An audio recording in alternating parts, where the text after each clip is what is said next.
Listen up. It's TLDL.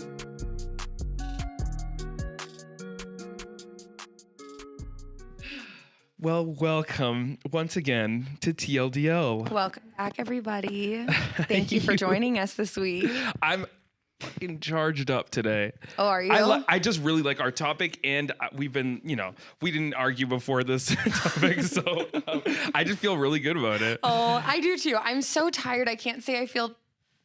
Are you staying hydrated? Yes. Alex just pulled out a old milk container full of water to drink from.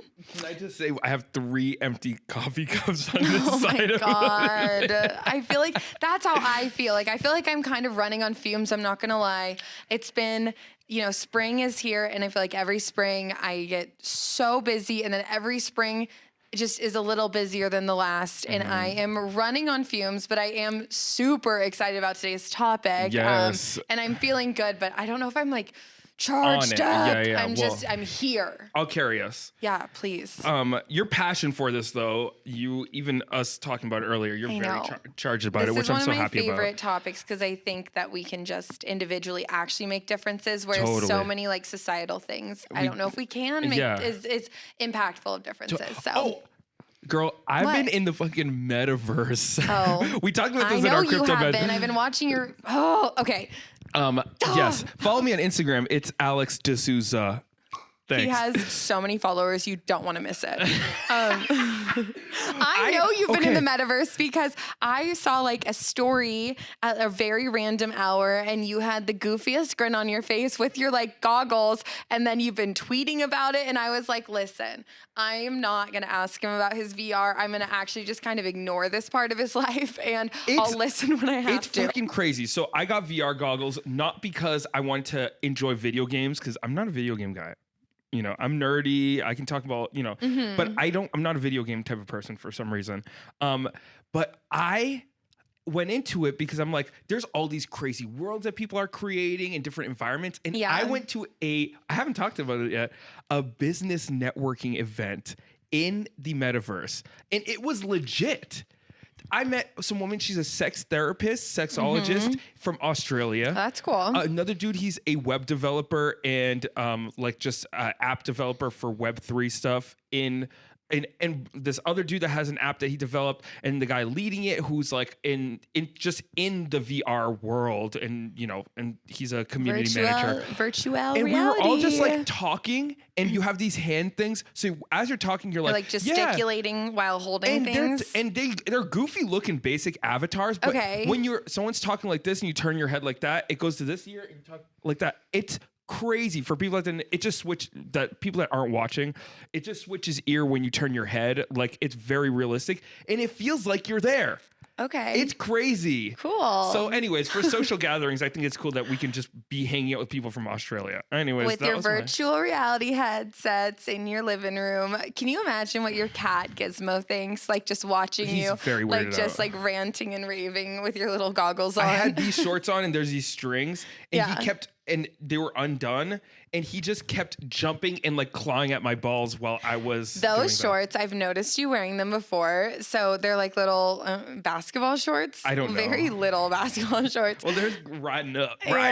They've got so many cat claw like impressions. It's so clear that you get attacked on a daily basis wearing those. There's so many, like, you can see where Gizmo's little claws clenched into your thighs and just fucking ripped at your skin. Does it feel good?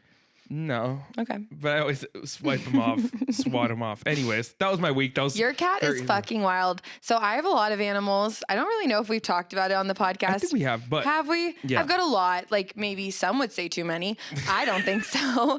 But Alex has this one cute little cat. But it is crazy. I was at his house the other day without him. And it was just me and Ilya. We were doing things for the podcast, and he has this cute little cat, and I brought a breakfast burrito over with me, and this little mini munchkin cat who's like 6 months old took my burrito in with his fangs and dragged it across the floor, grabbed a potato and ran with it. And I was like swatting him. I was trying to shut the box. He was crawling into the box. He got an M&M cookie. He ate part of a cookie. I have a lot of animals. I've never had an animal this rabid, and ravenous ever. the most embarrassing thing was that my house was a hot mess, and I No, let you it guys in wasn't. there. But your cat is like, I mean, I really love cats, but it was crazy. I've never met a cat like Gizmo. He's very He's food feral. centric. Yeah. But when you hold him, I have like, he's just way docile with me. He's so cute. Like, Yeah. I love him, but I've never seen a cat go after food like that. It was just fucking crazy. He was so hungry. Yeah, he has no For human skills. food. Yeah, he has no what is it called? Social skills? When you're eating, bedside skills or something like that. Etiquette, yeah. Is that it? Yeah, your cat has no etiquette. He was wild though. I've never seen like dragged a full on burrito, and this thing must weigh like 6 pounds, like the cat and the burrito. He does not respond like when I'm like, you can't go on the counter to eat things. I take him off. I've sprayed him with the water bottle. Yeah. I leave him outside. I punish him in any way. Put him in the bathroom. He doesn't. He's just like, okay, I'm just gonna eat it and then take. I'm He's just the like, reason oh no, I'm just gonna, that some people have one animal. Like, I get it. I feel like I've gotten really lucky with super chill animals, but oh my God, like Thankfully, it was he lets crazy. me love on him. Yeah, he's fucking cute. Also, if you follow Alex's Instagram, Ilya, pop it up on the screen again. Oh my gosh. All his stories are just like weird thirst traps of him, like really close to his cat, like gazing into the camera with like his cat near him. He's like, Gizmo loves his daddy. I've never thought of it as a thirst trap. It's such a thirst trap. You're trying to get some sort of response. I don't. But I noticed. You don't? You're like, no one's ever responded, but never been my intention. Putting it out there. It's never been my intention. Oh my God. I know. I appreciated your house. It was exactly what I expected it would be. It was like this little dark cabin in the woods, just with like natural rugs laid out. You had your natural soaps and your Dr. Bronner's or whatever. You really looked at my bathroom, I guess. Okay. No, what's weird, Alex, is that I looked at your kitchen sink and that's where you keep your toiletries. Like, you had your face wash, face lotion, soaps, and I believe your toothbrush by your kitchen sink. My toothbrush was not. I don't brush my teeth there. It wasn't? Okay. No. I just noticed that you like get ready in your kitchen without a mirror above you. Which was weird. It's because the hot water does not come out in the bathroom. So I How do you wash my face. shower? I wash my face. Well, in the shower, but not in the bathroom sink, I mean. Oh, is that your reason? Okay, because I thought that Yes. was really weird. I was like, what a rustic man. He's just like, I'm just shoving my face in the kitchen sink and like. Fuck it. Okay. Fuck it. I don't know. I have a skincare routine despite looking quote unquote rough, like my cousin said, but. What'd she specifically say? She said, maybe she just pretty much subtly said, I have dark circles under my eyes, which I never thought I did, but maybe it's just a wrinkle or something. And and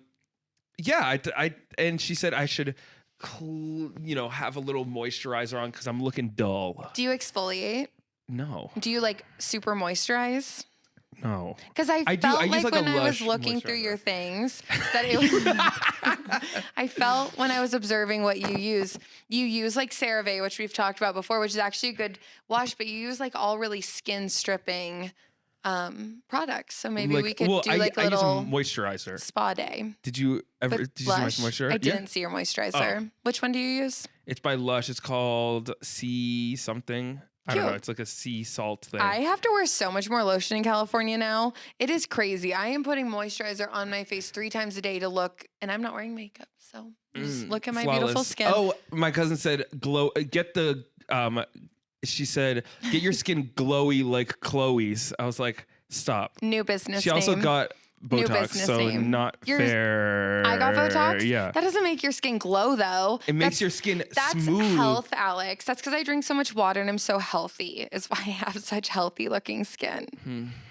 I'm so Interesting. dehydrated. I'm so dehydrated. For listeners, I just picked up her iced coffee. Yeah, that's the only thing she's been drinking all day. No. I have had sips of this single small 9-ounce cup of water all day. I'm working on my gallon of water. Good for you. Your skin will be better in no time. Maybe if Gizmo didn't sleep on your face. Why do you spray yourself with that? I thought you were allergic to fucking sensitivities. He has this weird energy clearing essential oil thing that he spritz on himself anytime he thinks he's made a point. My friend Justine from One Heart Massage at One Heart Massage on Instagram. She's a massage therapist, and she gave me this energy clear spray. And it's hydrating. I need to clear my energy. I really am super tired this week. I feel like I'm so glad. Oh, whoa, it's really misty. There's got to be chemicals in that, Alex. It's I just essential sprayed it oil. into my mouth. It's an essential oil blend. Oh, I can taste it on my We tongue. love I hate that. Gary Young or whatever his name is. Oh my God, stop it. If you guys, you know what? I don't even care if you guys liked it. I'm going to do a little report on him soon because I am fascinated by that man. I'm not against all essential oils. I just am against they don't cure cancer, you know? I was thinking him accidentally killing his baby, he just had a bad judgment, but I don't know if that's makes him the worst person. I think he just makes him very ignorant and was willing to put bad advice on a life. Well, how about I tell you what happened in more words? Because it was intentional. He was trying to kill his baby? It was...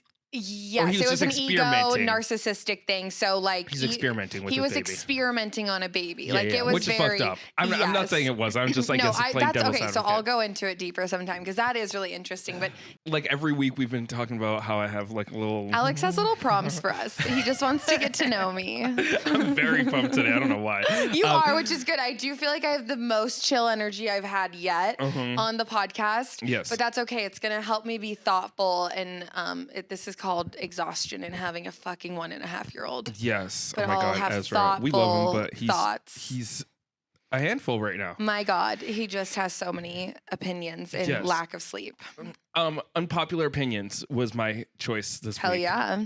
And my first one, I know people say you shouldn't stereotype people, you shouldn't stereotype people, you shouldn't stereotype people. But God damn it. Some people are such a stereotype. Oh, for sure. There's a reason they exist. There's a reason they exist. And I hate, racial stereotypes like Latinos. I'm Latino. So it's, there's so many stereotypes with Latinos. What are some that people have made about you or about Latinos? What are some common ones you hear? Loud, really? Yeah, I mean, okay. Music, loud and kind of obnoxious and not really self-aware, just me and my Alex, cousins. Is that something someone said to you, or is that something someone said about Latinos? About me. Okay, I was just wondering. But I was talking not to my cousin. Self-aware, loud.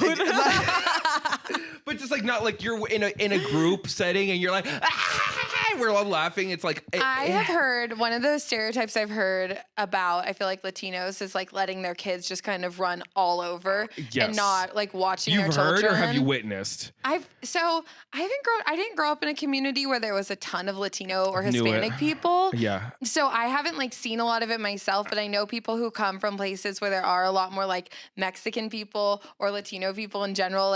Part of my family's from Ecuador, and they do seem much less restrictive, but I kind of feel like they're just letting their kids vibe. Yeah. Well, I don't know. It's yes, but and then I worked at a restaurant where these kids were climbing the walls, where they just we would just be bro, rally your kids in. And then there's political stereotypes, which is funny because when it comes to stereotypes, I don't know if it's just lack of identity or because it's too much of an identity, but I'm how are you such a stereotype? I have a friend, he's Trump dude, fuck Joe Biden, country hick building his porch. And I'm I was on a walk with him the other day. I was how, you're smart. I can tell you're smart and that you can see I'm how do you snap into such a perfect stereotype? And what is that about? I think it's an interesting friendship choice. I don't know. A friendship oh, you mean I shouldn't be friends with someone like that? I didn't say that. I said it's an interesting friendship choice. I don't know. I think that I observe those stereotypes from afar personally, but maybe I should really dive in and go on a long walk with a Trump supporter and see if they meet all my stereotypes I assume about them. At the end of the day, if you're not going to change them and they're going to exist anyways, there's no issue, I think, with putting that side of you aside, the anger and resentment aside, to just hear who they are as their essence as a person. I kind of disagree. I kind of don't really have a deep desire to have a friendship with someone who believes so differently than me on human rights and social issues. So personally, I don't really want a relationship with someone like that. They just don't interest me. We don't have anything in common. And I think friendships are based on having something in common. You'd be surprised. Would I? Tell me one major thing that he and I have in common. You guys are very opinionated politically. Well, yeah. And just don't but let none of our anyone think beliefs are in anything different. common. Huh? But none of our beliefs like are in common, like a friendship. Like I understand a friendship. debate, I mean, just like or not like even a talking debate. with someone, being polite to someone. But I just like, I mean, it doesn't even have to be friendship, but like sit down and be like, so what? What? I mean, you seem like a normal, like you seem like a person that's not trying to kill a bunch of people. What is going on? but I have so much. I guess I have so little free time that I would just rather spend it with people who, if they are going to expand my beliefs or like get me out of my comfort zone, I would rather have like a level of respect for them. And to be completely transparent, I just don't have respect for anyone who still like believes in MAGA or Trump. You know what I mean? Yes, like, for sure. so I agree with you there. The stereotypes certainly do fit. Yeah. Unpopular opinion, they certainly fit the stereotype. Yeah, for sure. I don't know. I love it. What other stereotypes? What made you think of that? I don't know. Well, I was thinking specifically because of that. Of like politically, people are like so like, and like, there's not that many gay Trump supporters. Is there a non-binary Trump supporter? I can think of 2 trans women right now. No, not trans. I'm that saying are non-binary. huge Trump supporters. Because non-binary is like almost specifically a left thing. I would look into that. Actually, Yeah. I don't think. I mean, I think obviously the majority of people in the queer community Not that it's invalid. do Just fall FYI. more into the left side Yeah. of things, but there's a lot of people, and I mean, I guess I personally can't think of a non-binary Trump supporter right now, but non-binary is, almost even a smaller percentage of the population than like gay or trans. Mm-hmm. But I can think off the top of my head personally of quite a few gay and trans people I know who are huge supporters. So they don't fit that stereotype at all. So good for you, not fitting into the mold. Yeah. Oh, there you go. There you go. Yeah. My unpopular opinions, because Alex sprung this on me, are so much less like thoughtful. Yeah. My first, I came up with 3 that I really believe are true. Actually, can I tell you the truth? I had to call my business partner. I had to call Amy, and I was like, Amy, listen, I'm exhausted. Alex threw me this prompt. I cannot think. I feel like my head is just like bees are living inside my head right now. I feel so fuzzy wuzzy. I really do. I feel bad. I'm like, I'm here and I just feel like I'm blacking out this whole conversation and hope it comes out well later. But Amy said that my unpopular opinions that I'm most vocal about are the fact that I hate fruit, which I do. Cannot. What? I know. Wow. Yeah. Okay. I eat a lot of fruit. I know you I'm are fruity. really, you're the fruitiest person. Every time I get into Alex's car, it smells like rotting oranges. And every time I look behind me, there's just like a giant bag of like a 30-pound bag of oranges at all times. And I know it's a new bag, but it's like so hot where we live, and his car is an old, creaky car. And so It's not old. It's 2010. that That's car 12 has years. been through the fucking ringer, and it just like permeates the air of this like rotten citrus smell, and it does not encourage me to try or give fruit a chance. I like, ew. It like validates all of my dislike of fruit. It's just like sticky. And it's like, if I'm going to eat a sweet, I just like rather eat Candy. a beautifully produced sweet. More like pastries. I love sweets. I just don't know why. I'm like the opposite. I'm like, God, I just wasted this like perfect opportunity to eat some fruit on a fucking cookie. Ugh, never. I've I'm never like the felt that way. opposite. My second unpopular opinion, I actually think I might agree with this one. I just feel like more people, if they admitted it, I don't think it's that unpopular, but money absolutely does buy happiness.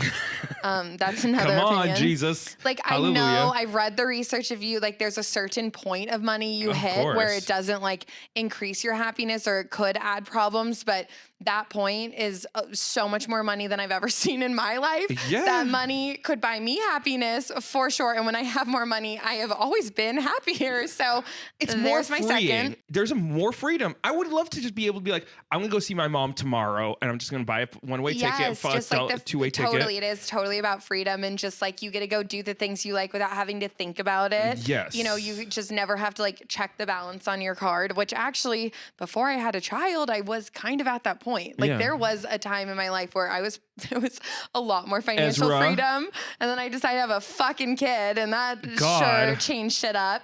And then My third unpopular opinion is that McDonald's is fucking delicious. I can't roll my eyes hard enough at that. Sorry, not to food shame you because that's what we're talking about today. But. I love McDonald's. They have the most delicious fries. Their burgers are exquisite. My favorite menu item is the Filet-O-Fish, which is a frozen fish patty warmed up with tartar sauce on a bun. That's it. There's nothing else. It's just unpopular opinion. A beautiful fish sandwich. The world would be better without fast food, but that's fine until that time comes. I will be McDonald's biggest consumer. I always say like vote with your dollar. I was saying like, oh, we vote with our dollars. And I heard this philosopher saying the other day, I'm like, you can only vote with your dollar if you have money. So that doesn't apply to people that are extremely poor. It is, well, it's such a privilege to say something like that. And at the same time, I still believe it. Like, yes, of course, people that's just mathematical, but it's actually, like we spend money places that like, so I personally would never eat at Chick-fil-A or Chick-fil-A. I have no idea how they pronounce it because of all their like support for anti-gay legislation. And they like really back Trump's campaign. And so just like political and social reasons, I like just wouldn't work there. They've got, some pretty racist, accusations against them, but mostly very anti-gay. They're, a Christian-based restaurant. And so for me, the waffle fries that are so good that everyone talks about, to me, it's just like not worth it. But so I agree with like voting with our dollar or whatever. Same here. But McDonald's gets my vote. And the same thing with me. Like often. I think, and this is not a fucking fast food debate at all, but it's just like, I think the same thing about, I'm like, oh, it's not worth how good it tastes for me to buy it. That's how I feel when it's like, when it ends up crossing a line socially, when like a company or a founder does something that I'm like so ethically opposed to, I have no problem cutting something off. And I know ethically McDonald's has some issues, but I guess they're just not the issues that like I passionately care about because there's so many issues in this world. And so I've chosen the ones I super duper care about. Oh, okay. That makes sense. It's like if we all did everything perfect and we all like didn't do, support anything that we even slightly disagreed with, it would be almost impossible considering who the CEOs and founders of most companies are. Like, you'd really have to be living off the fucking land. So I pick my battles and stick. Do I want to live off the land? Yeah, I'd rather die. Hello. For anyone listening right now who's listening on Spotify, or if iTunes has finally decided to fucking work, so you're listening on Apple Podcasts, can you just like quickly, if you like us at all, go rate us 5 stars? Because we currently have a 2.6 rating, which is fine. Honest. We appreciate it. I have no problem saying it. But if you like us, even just like the teeniest, slightest bit, could you just maybe give us a 5-star rating? I love the honesty though. Like, I feel like there's more honesty right now in a dislike than if someone were to be like, let's just give Alex and Chloe a 5-star. Like people that were like, I fucking hated these people. 1 star. I love it. I kind of like it because I feel like that's like our 12. It was 12 people and we were at a 2.3 rating. We've bumped up to a 2.6, but I just am like, oh my God, organic listeners. And they hated us. So it's kind of thrilling, but on the same token, if you could just like pause this really quickly, just a little 5-star and then come back. We are talking about diet culture today. Boo! That brings us to our topic today. Diet culture. Fuck diet culture. Boo! Okay. Yeah. We're talking about diet culture. Yes. Boo! And how to ditch it. So. How to ditch it? How to ditch diet culture. Yeah. Why to ditch diet culture? Yeah, how to ditch it, why to ditch it, what we can do. Just, here's my thoughts on it. Even if you are on a weight loss journey, just right off the top, ditching diet culture is still a doable thing, even if your end goal is to lose weight. And we don't want to, villainize weight loss at all today because everything, concerning our bodies is so personal. But I genuinely believe that there is a way to take society's evil little pervasive money-making diet, spewing culture out of it and have a relationship with yourself and your body that is for you and is with kindness. So honestly, from my side of things, I don't like diets at all, but that's just me and that's where I'm at. But we just want to have this conversation because it's so pervasive and figure out a way to say fuck you to the culture surrounding it and who we love, what we hate about it, and ways that, we can heal our own relationships with our bodies today. Hell yeah. And I come at it, it's funny, with almost everything, we have the same conclusion, but we come at it in totally different directions. For sure. This is why diet culture is kind of weird, is because your diet is what you eat within a month, within the year, what your pattern of eating is. That's literally all it is. But diet culture has taken that and sold it as like keto diet. Like, this is what you eat now, or this is the type of food you're going to be eating now. But your diet is just literally what you eat in a day. So a diet is fucked up, but your diet is not. Well, if that makes sense. Oh, of course it does. We all have a diet, but that's definitely not what we're talking about today. A diet is not like you buying into a diet, Weight Watchers, keto, or whatever. Atkins, Nutrisystem, Jenny Craig, keto, all of it. I mean, so many diets and just not upset. Like, these are all companies that make you obsess over anything you put on your fork, anything you put in your body. It's just like, we're just not about it, but we are about self-love and self-acceptance. And Alex, and that's what we is bringing this part up too, like the whole like concept of we all have a diet or whatever. Like, we all have our patterns and our routines, because he's definitely more coming from the side of health, I think, in general. Like, Alex's passion is health and mine is more mental health. Like, I'm coming from more the emotional and mental standpoint, and just societally how people are treated who don't fit into little labels. So I care so much and a lot more about how we kind of strip ourselves away from society's pressures. But Alex brings up some good points that I oftentimes don't really spend much time thinking about, which is our health and what we put into our body. And I'm just so focused on how we feel about ourselves and how we don't let diets, control our lives. Totally. And I oftentimes don't really think about, supplements or, the health side of things that could be legitimate, because I'm so focused on like fuck diets. I really am. That I'm very strongly on that side of things. And the reason, I just don't think that. I think it is very empowering to like start cooking for yourself. I don't think it's fat phobic to cook a meal for yourself, and it's not. Which I'm not saying that you are saying that, but to make food instead of going somewhere. I think it is really strong act of self-love to do things that would be, in some aspects, could be considered, fat phobic or whatever, to take action on, which is like looking at it's not even looking at your calories, because it's not about that, but like eating a burger and then cooking food at home it's two different things. And nutrition at the end of the day, it's just black and white. It's like the nutrients you put in your body will make you feel better, and taking that into your own hands is not bad at all. And my part is like knowing that and hearing that. And actually, I think if you were to observe me from a health standpoint, I'm a pretty healthy person, I think. For sure.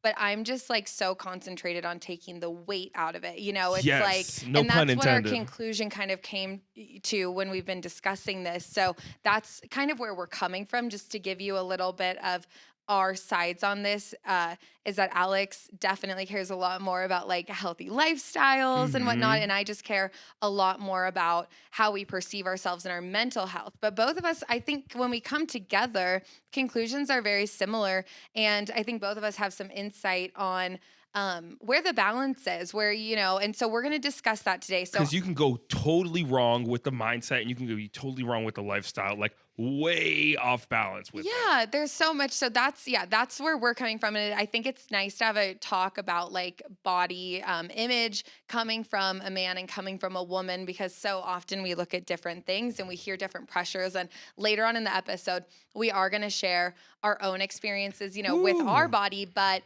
first things first, I do just want to put it out there. like I fucking hate diets. I'm talking, Yeah, yeah, I'm not yeah, yeah, talking yeah. about what, our diet, Yeah, what we yeah, eat, yeah, yeah, but I'm yeah. talking about the paid diets that people have put out there and the images, the slim fast teas and, all of those different things. Because I don't think there's anything less interesting in this entire world than hearing about your caloric intake or what new fad you're trying. When I have seen people who are, really into one diet, let's say keto, for example, because that was a huge thing and still is, I'm sure, for some people. But I had friends and acquaintances that were on keto and they would just like obsessively talk about it and like check what was in the fridge. And, I'm not very judgmental about what people eat, but for that one especially, it was like, I can't eat, this carb or fruit, fuck fruit, but I can't eat this, but I can eat a block of cheese. And so anyway, that's not even what bothers me. What bothers me is that people become like a slave to these diets with this For sure. unattainable goal. Most people don't end up hitting the goal they've set for themselves when they just focus on a diet without doing any mental health work. And then they're obsessed with it. And then one day they're like, oh, I'm not like into keto anymore. I feel like it totally didn't work. I was totally misled. So I've started this other diet Vegan. called blah, blah, blah, blah, blah. Yes. And so it's just this like cyclical thing. And so for that, I say, fuck diets. Like, so I wish that for everyone, eventually, at some point in your life, for those who do struggle with like constant dieting, just at one point, just say, I've realized I'm looking back at all these diets I've tried and obsessed over and, ordered different meals and counted points and macros and micros and calories. And just one day, just stop. That's my wish for everyone. And I can't put that on other people, but I can loudly say, I just wish diets like that would go away and people would stop paying money for them. That would be my ultimate like wish in life. Yes, for sure. It does cause a lot of harm. And I mean, seeing people in my life, mostly a lot of time, well, actually mostly women, be so negatively affected by diet culture. I remember this like crazy like apple cider drink that would literally just the cayenne and lemon. No, thing? it was just like it was in this like half-gallon juice thing. It was when I was young. Okay. And I would go buy these like GNC stores, and one time my mom bought it, but all it does is it gives you crazy diarrhea. Yeah. And that's what a lot of the like and then you wake up in the morning, do. like you drink that for all day, and then you eat dinner, and you wake up in the morning, have crazy diarrhea, and you're like skinny. That is, that's crazy. I can't believe companies do that shit. But you literally your stomach is literally flatter. Well, everyone's stomach actually is flatter in the mornings too. You know, it's but like when especially you don't need if to you shit out your eliminate, night, well, yeah. especially if you eliminate everything you ate the day before, yeah, you feel it gives you this illusion that you're flatter in your stomach area. So they're like, oh, it's working. And the reason people want to be flatter is because of the branding and marketing that companies and award shows and fashion designers and everyone promotes. You know, you look at the big stores and the models are super fit. It's not even just thin, but also fit. So they're thin and they're fit and they're all these things. And it's just, we're perpetuating this desire to be smaller and to be thinner. And I don't think that wanting to look a certain way necessarily should be stigmatized. Yeah, for sure.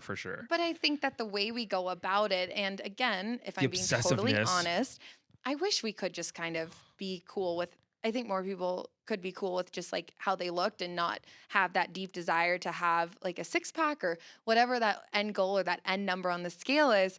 But it's okay. And we're all individuals. If you want to look a certain way, that's okay. But the way that people go about it is so unsustainable. Yeah. And it's so mean to themselves. Yes. That's what I have a problem with. For sure. And the obsessiveness, and I'll dive into it later when I talk a little bit about it, but you can get obsessed any gender, and I mean, and any sexuality too. This is not just like a gay man, straight woman thing. This is like everyone has body image. Gym bro culture, gym bros and girl bros too. Like everyone gets obsessed, or when it comes to being skinny, or when it comes to being, or I know people that are too thin and it's so hard for them to gain weight, and they are always trying, and people always are like, you're too skinny, and they can't gain weight. Yeah, and my husband really can't gain weight, and it takes over, and I feel really bad. And everyone has everyone. And then sometimes I'm like, I wish I had the problem of being too skinny, but then you don't, because it's like it's literally not. It's being not. mature enough to realize that thinking that way is just perpetuating, the overarching desire for people to be smaller, thinner, or whatever. And you just have to realize that so few people are living in peace with their bodies, That's the reality of it. It just is. So we just really want to we want to validate anyone listening to this. Like, if you do want to lose weight, we are not on such an extreme side that we're like, no, like you shouldn't. And like, that's fat phobic to want to lose weight. Although I do think there's a certain point where if you have lost weight and you're just never happy and it's never good enough. I've been there. It's, maybe there's something more to it. But of course, if someone's like, I would love to lose a healthy amount of weight where I feel a little more energy, my knees hurt less, or something like that. But oftentimes I think we put these large goals. Like someone will say, I want to lose 100 pounds. And it's like, well, maybe your body only wants to lose like 35. And then it's just like this never ending thing because you never get skinny enough. But some people's resting weight, and by that I mean where their body is the most energized and the healthiest for them individually based on their genetics, based on their lifestyle, is not a size 2, 4, 6, 8, 10. Some people's healthiest weight is a size 20. And like, I just wish people would acknowledge that.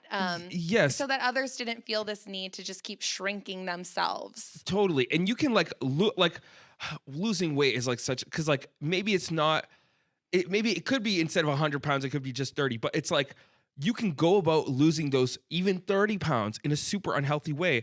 And we talked about it. It's like sometimes if you just stop eating out, you start drinking more water, you cook a healthy meal at home, and calorically enough, even over, eating too much of your calories at home, you just shift something so small, not so small, but you know what I mean? Like you just shift something in your life, you naturally could just a symptom of what would be going on. Your skin will clear up, you'll lose weight, you'll have a little more energy.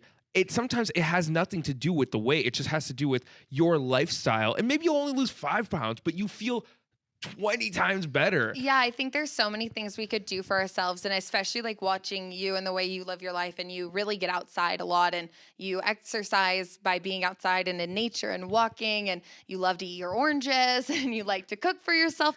Those things give you energy, and when we do have more energy, sometimes the side effect of that is losing weight. Sometimes it's not, but if people would focus, I think, a little bit more on just making themselves feel better, then sometimes weight loss comes with that. Sometimes it doesn't. And if we just would stop obsessing so much on the scale or how we look, and sometimes I feel like people are like, oh, I'm going to run to lose weight. But it's like, what if you just ran because you enjoyed running? And do you enjoy running? I certainly fucking hate running. But, so some people do. It's like, just live. And I think that's my biggest desire for people, is that we give people will go on diets and like have this goal and if they hit the goal or they're being really good and they're not having quote unquote cheat meals, they reward themselves. Ooh, cheat meals. Come on now. Oh my gosh. Well, yeah, I want to talk a little bit about language. Actually, I'll just do it right now.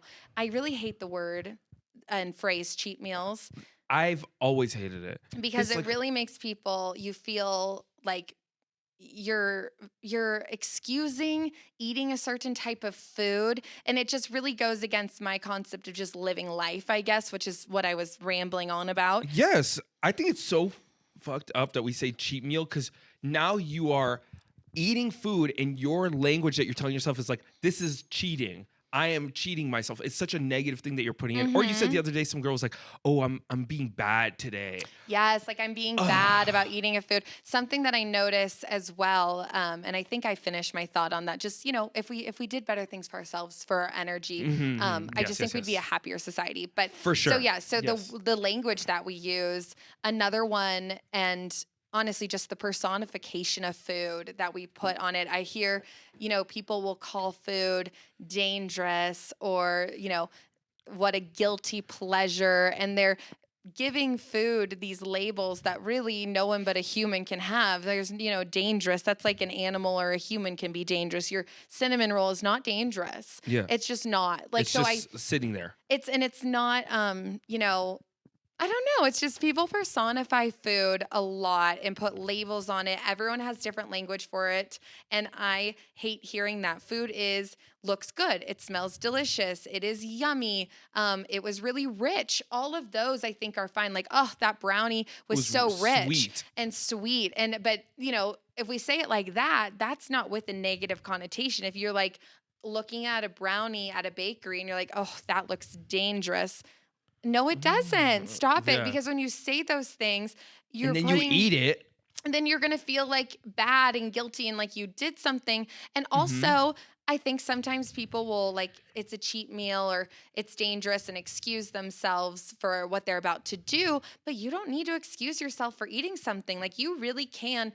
And I know it's harder said, or it's easier to say than to do, but you can get to a place of freedom where you can just eat a brownie and then be fine. And be fine. It was rich and delicious. And when you say that, it's like, oh, that was so rich. I loved it. And that because you're going to do it regardless. Yes. So if you're going to do it regardless, you might as well put a positive connotation. I mean, and coming from the health perspective, it's like, yes, a brownie or a cinnamon roll has way more sugar and shit. Yeah. Bleached flour. There's no nutrients in it. There's like cinnamon, I guess, which is like a bark, an herb or whatever. And then there's like cream cheese and all this stuff. It's like, it's not, when you look at it nutritionally, it doesn't give you as much nutrition as like a kale salad would. The reality is, at the end of the day, if you're enjoy it. Enjoy or it. Don't. Life is or don't. And I was actually thinking about title names for this episode. And I was, I kind of sent Alex a few different options that we could use. And we are just going to go with, ditching diet culture because that is really what we're striving to achieve here.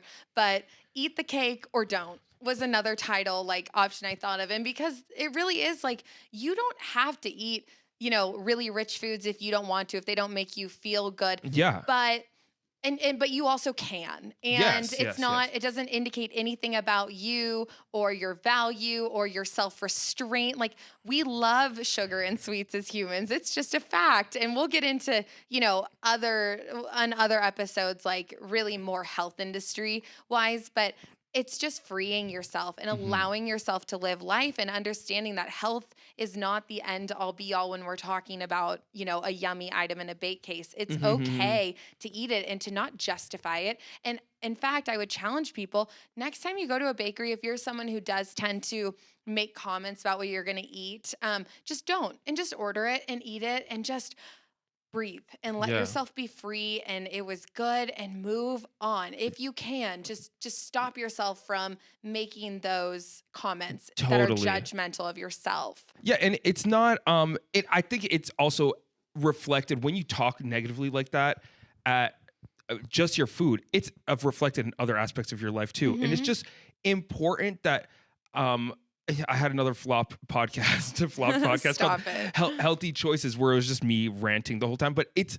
just the idea of it's always about the choices you make, because not everyone has the opportunity to go to Whole Foods fucking every day. Right. To eat just a salad and massage the olive oil into the kale and have all this time. These are amazing foods for you, but not everyone has the opportunity. But we always have a healthier choice in front of us. We always do.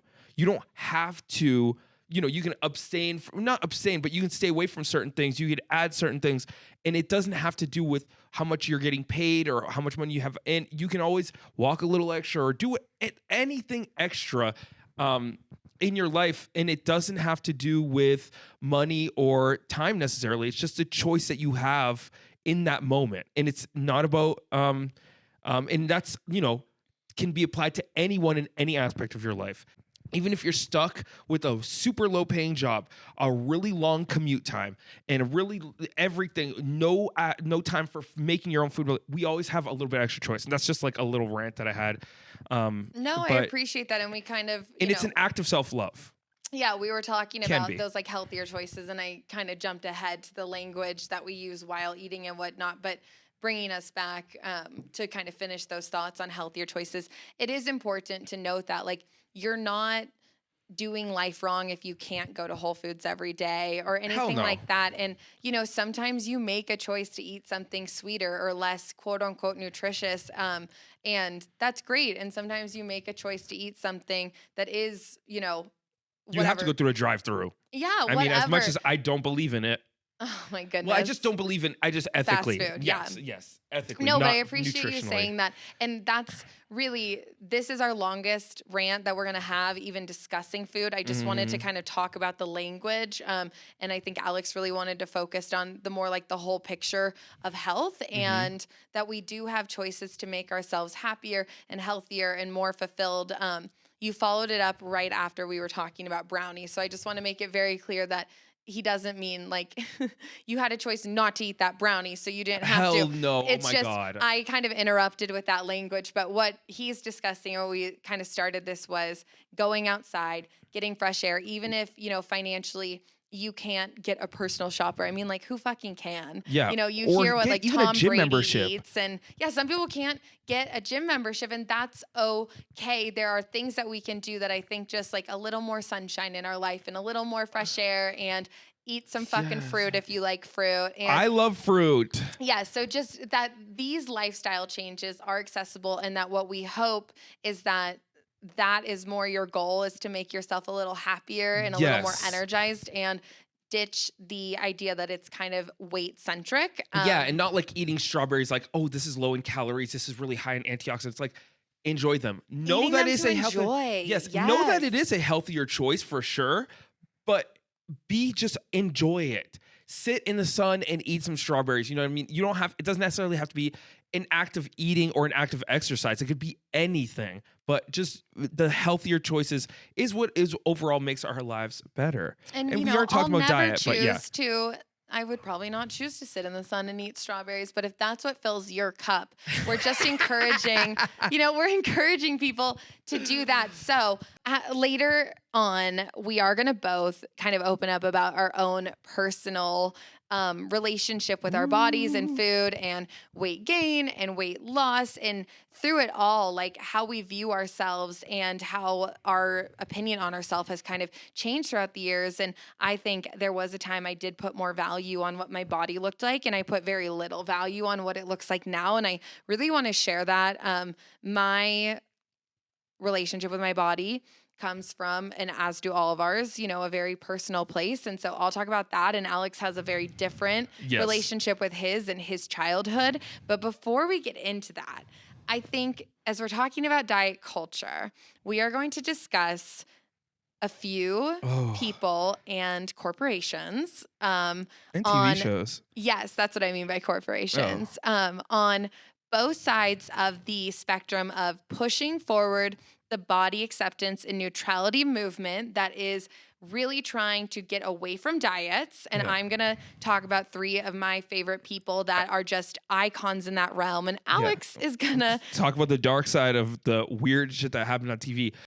So that was my statement just about like the language we use. I think when we say things out loud with any choices we make in life, you know, if you say something in a judgmental way of yourself or about things you're going to do, you call things dangerous or stupid or guilty or any of those things, it really just makes us feel it on the inside. So you say it out loud and it really perpetuates and solidifies these guilty ideas we have about food. And so I'm just suggesting, you know, next time you eat something, just don't say anything. It doesn't need a comment. You need to eat to live. So just eat and just live. Sure. And that was my little statement I wanted to say about the way we use language. For sure. And even like when we were talking about, reality TV, how we would call it like a guilty pleasure or whatever. Like, just watch it. Like, just let yourself live. Now that I've processed that episode a little bit more, let yourself live. If you're sitting there watching a TV show and you're like, this is the worst thing I can do for my life right now, it's like, it's just like fucking watch it and enjoy. You like, know, it's funny. This is super off topic, but in terms of like screen time, we were talking about like unpopular opinions earlier.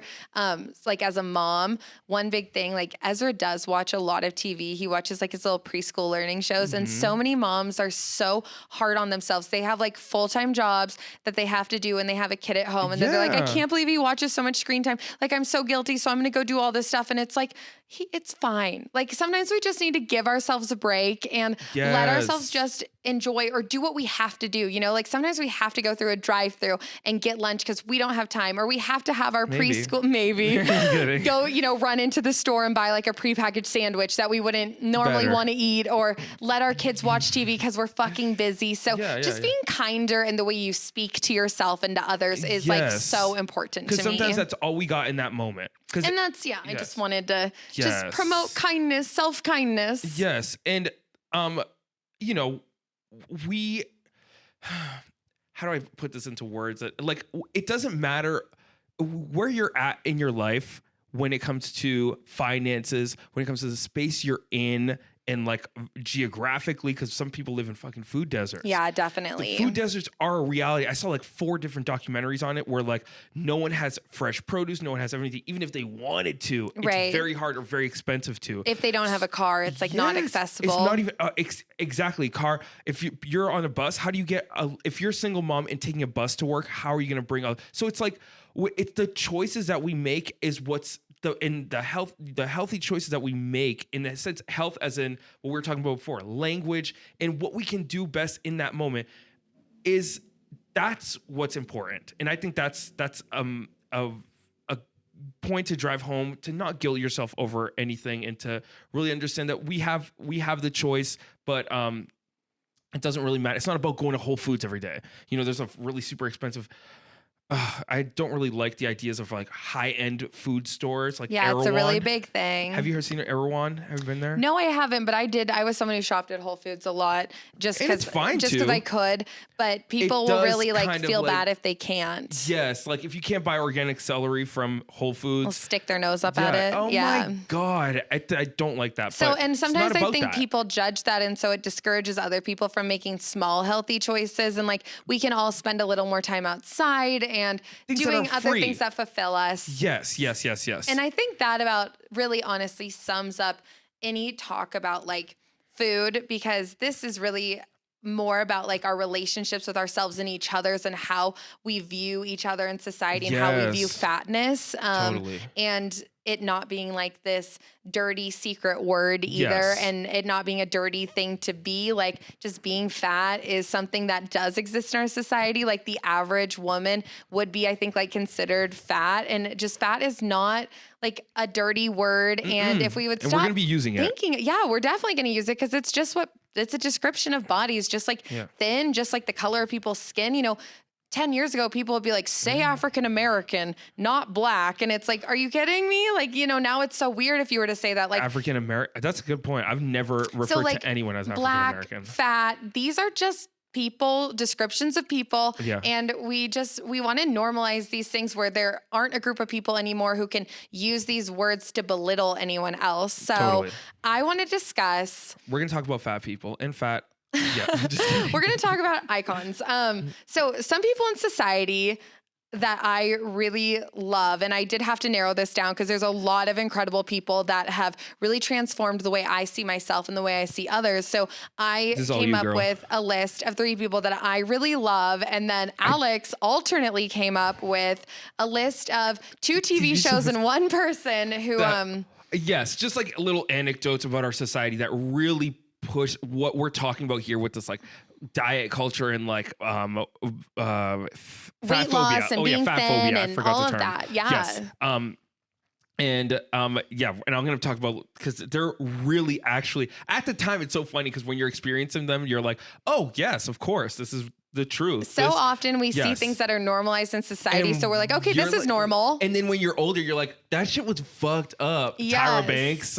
Oh my gosh, I know. America's Next Top Model. Shit. It is crazy. So I'm going to, you know, shout out a person I love and hopefully encourage you guys to check them out, because they've been really transformative to me and to a lot of people. And then Alex is going to bring it back down with a big perpetuator of diet culture. I'm going to humble us. And I'm going to bring us back up, and he's going to bring us back down. But the 3 people I'm going to talk about today for different reasons that I think are really inspiring our culture to change. Tell One us, Chloe. is Lizzo. Love her. A second is a woman named Sarah Landry. Most people know her from the account The Birds Papaya. And then third is Katie Strino, who is a badass businesswoman.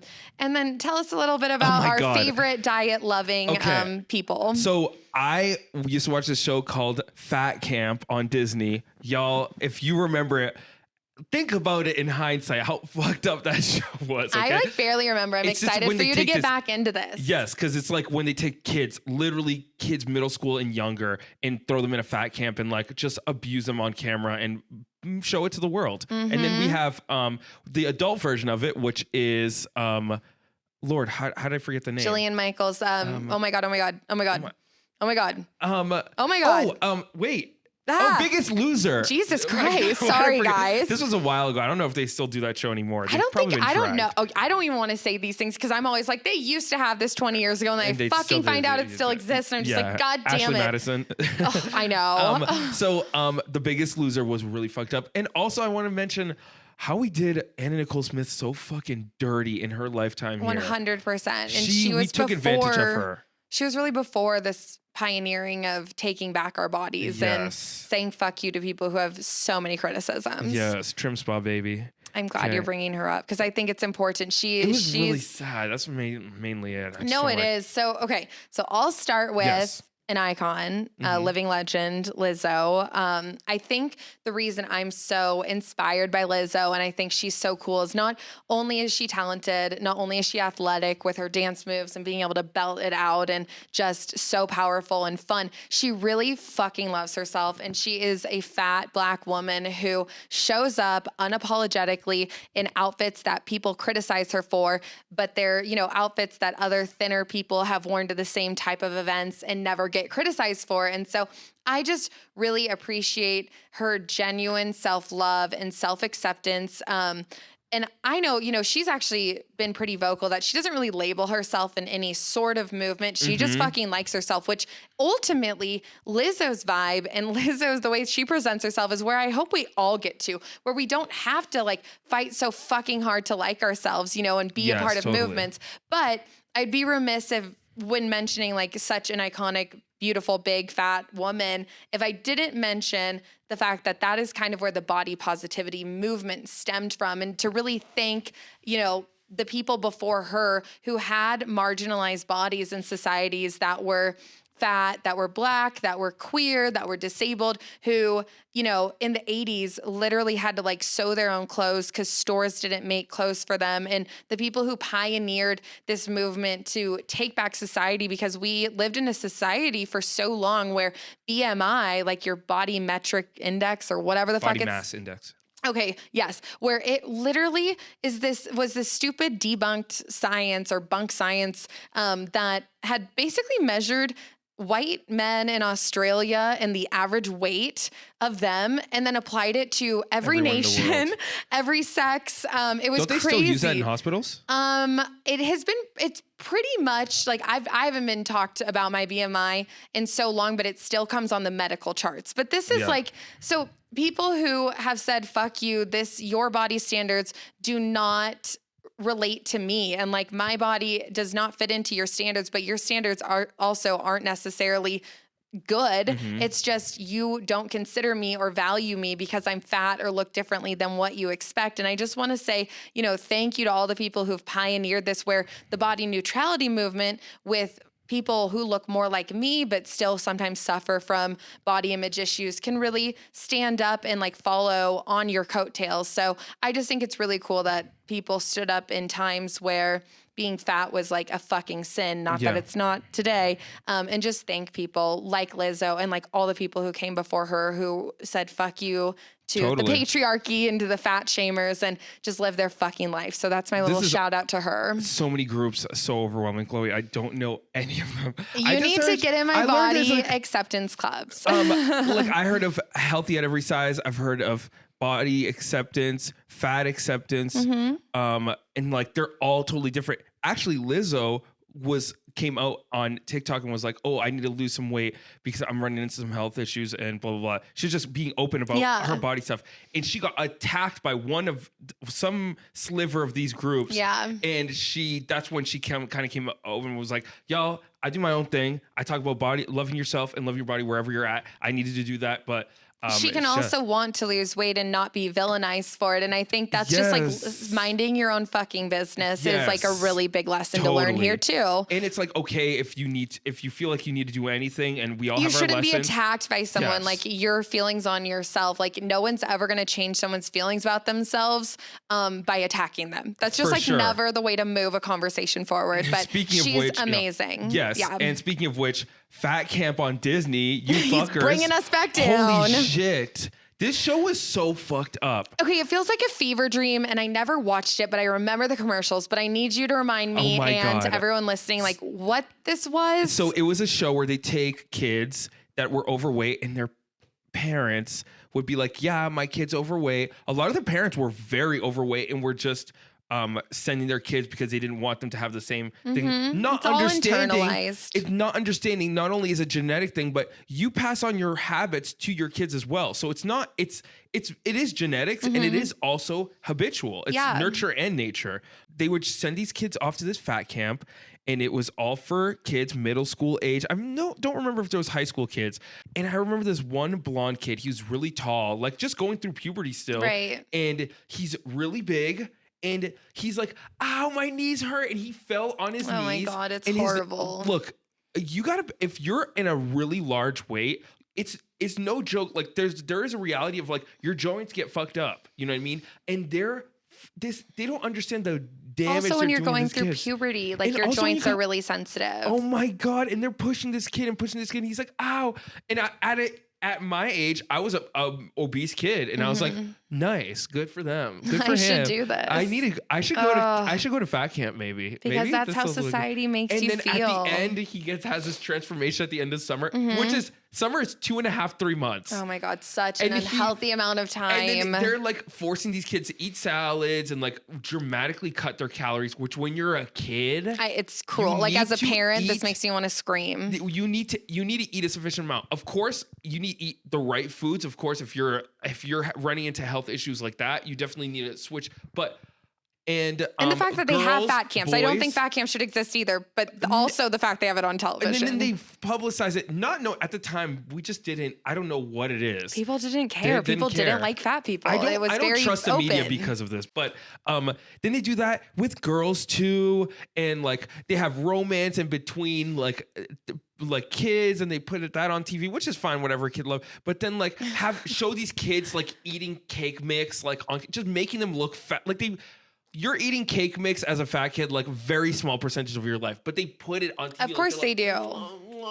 Because that's what gives views. They're so fat and gross. Put them in fat camp, and then they go to fat camp. It was the whole thing. And then kids, grow up watching this, and someone like you who was overweight. I was like, I should go to fat camp. It was just crazy, and like you just think of the people on that show and who watch that, and how that kind of, we're very impressionable as children, and that just changes your whole perception of yourself. And then they would go back home, and in like 4 months later or 6 months later, they would show videos of like after, and a lot of these kids gained a lot of the weight back, or most of it, because it wasn't sustainable. Because you were going to a fat camp anyways. They would put him in somewhere else where he had different habits, and then he came back to where his previous habits were, and then making this kid think that he was wrong before, and it's just so fucked up. I just thought the whole thing was fucked up, and it never ended up really working for the kids anyways. Well, because diets and extreme dieting doesn't work.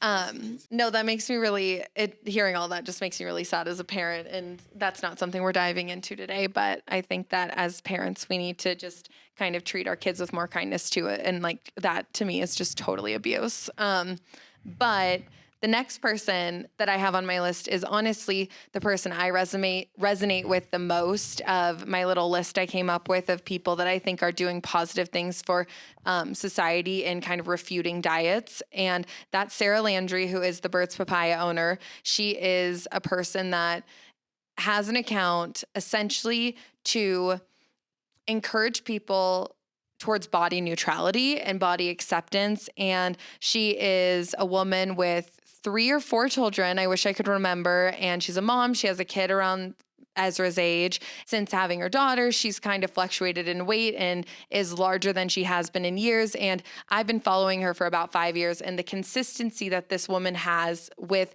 body acceptance and living your life and going out and leaving your house and wearing a bathing suit at any size and just not letting your body perception stop you from living has been really amazing to watch, and like really validates my own feelings.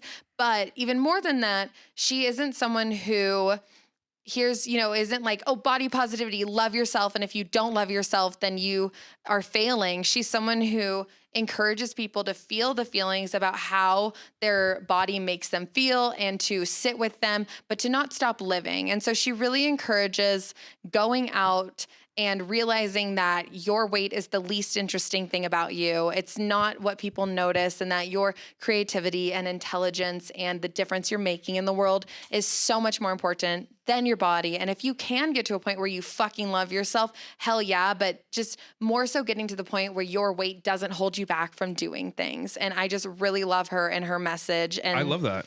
Very relatable, very compassionate. Yes. And now to humble us again. Okay. The Biggest Loser. Oh my God. Did you watch any of it? No, I didn't. Oh my God. I watched Extreme Makeover Body Edition. Oh, okay. So kind of The Biggest Loser, but similar. Just they made it even, I think it was more fucked up because they like made you really like emotionally buy into it. Yeah, tie into and I the bought character. into it. This was like a competition where they would like make people who could lose the weight the fastest, which we all know. Is that what the premise was? The Biggest Loser. Was the fast? Oh my gosh. Well, who could lose the most weight? So they would speed up the process in whatever way they could. Okay. And it was so fucked up that they would, again, just unsustainable mentalities. Like someone that got surgery, not that getting surgery is like fucks with your head, but if you're not keeping up with the surgery and making sure you're changing your mindset as well. And they would make same thing, fucking make these people work out super hard and like fuck with their knees, and they're big, and then they get on stage and they're like, look at that, everyone's like, wow, you lost 20 pounds in a week. Just glorifying it. And then like I heard like the behind the scenes with some people, they were like, their coaches would make them like water fast like a couple of days before their final weigh-ins. Oh my goodness. And they would just keep doing it in 500 calorie diets, over exercising. I mean, putting these people, truly abusing them. They're consenting adults, not like fat camp, but it's so fucked up. And then Jillian Michaels, I'm talking to you, bitch.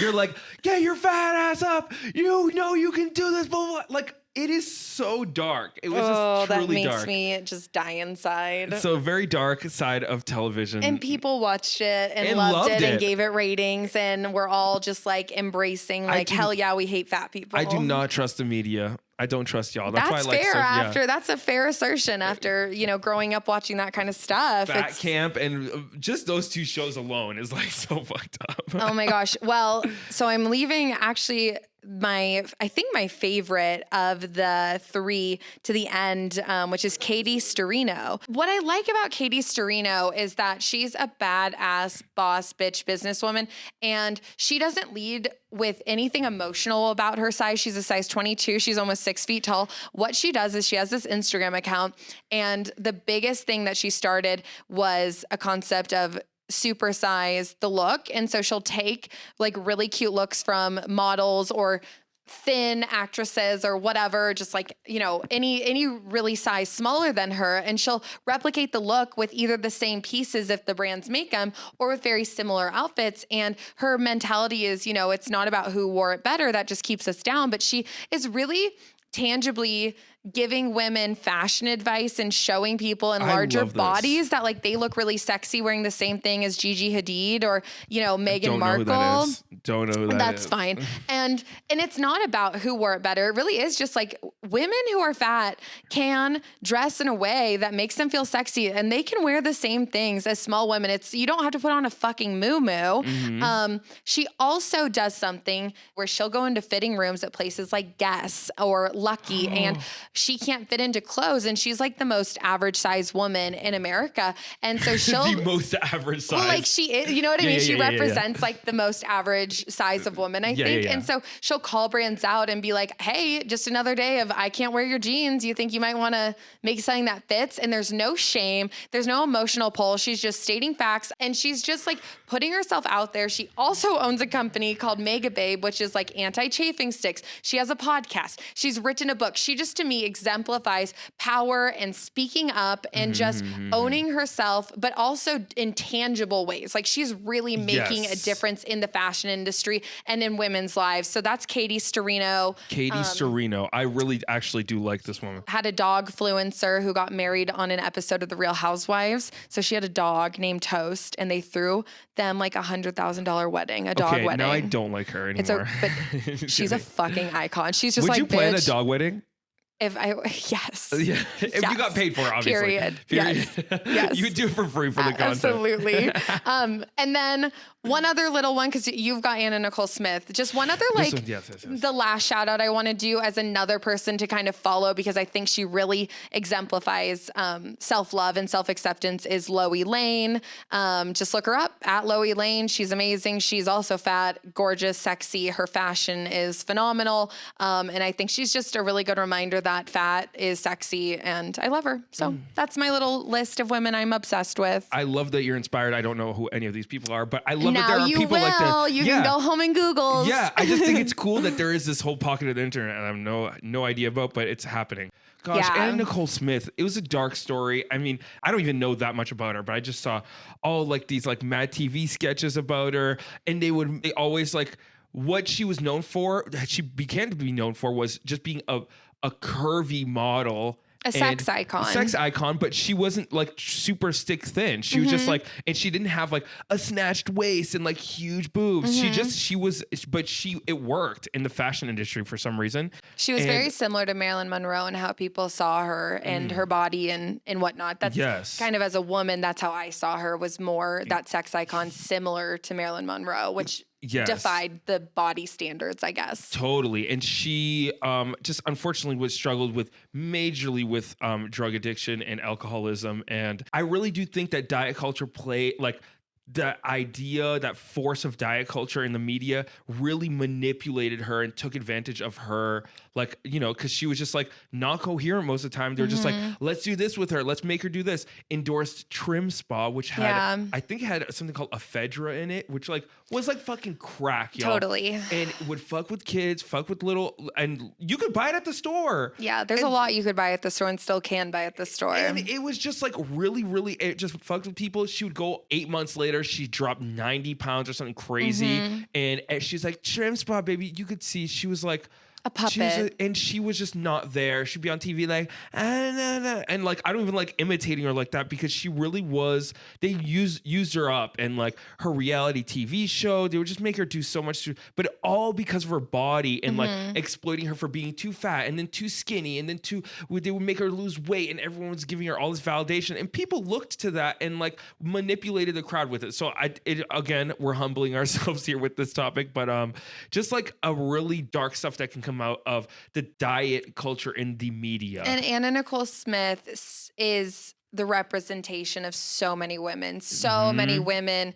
do suffer with either alcoholism to kind of encourage bulimia, or pills to help them not eat, or this is not an uncommon story, and it is really tragic. And I'm glad you brought her up. And I think, you know, it's really important just to look at people like her, to realize those same habits within ourselves or our friends, and, you know, realize that the things we say and do and watch and consume and the language we use and all of that really perpetuates that dark illness that dieting promotes. Yeah. It really fucked with her.